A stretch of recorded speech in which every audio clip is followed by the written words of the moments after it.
காலையில 9 மணிக்கு அப்படி போறீங்க ஒரு கிளாஸுக்கு. அப்படி அந்த கிளாஸ்ல என்னதான் கத்துக்கிட்டு வந்திருக்கீங்க? நான் சொல்றேன். நாங்க போய் கிளாப்ஸ் கத்துக்கிட்டால நான் உங்களுக்கு பண்ணி காட்டுறேன். 1 2 3 1 2 1 2 3 1 2 1 2 3.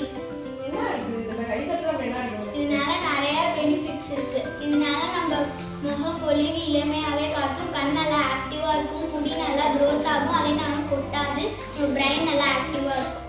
அப்படியா? ஆமா. நான் பத்தி முடிய நல்லா கத்துக்கிறேன். நீ என்ன கத்துக்கிற? நான் மைண்ட் ப்ராசஸ் பற்றி கற்றுக்கிறேன். எப்படி நம்ம ஸ்டடீஸில் கான்சன்ட்ரேஷன் பண்ணுறது, எப்படி ஸ்டடீஸ் பண்ணுறது, 5 சென்ஸ் அதில் எப்படி ஆக்டிவாக வச்சுக்கிறது, ட்ரீம் ஆக்டிவ் எப்படி வச்சுக்கணும்னு சொல்கிறேன்.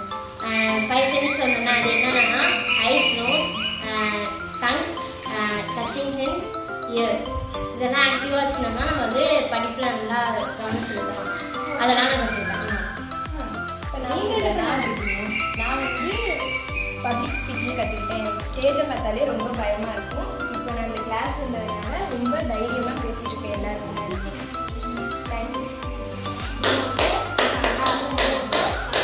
இதுலேருந்து நான் என்ன கற்றுக்கிட்டேன்னா முகப்பொலிவு நல்லா இருக்கும், முகத்தில் சுருக்கம் முடி கொட்டாது, ஆக்டிவிட்டியாக இருக்கும். IWDP ரொம்ப தேங்க்ஸ் இந்த ஆப்பர்ச்சுனிட்டி கொடுத்ததுக்கு.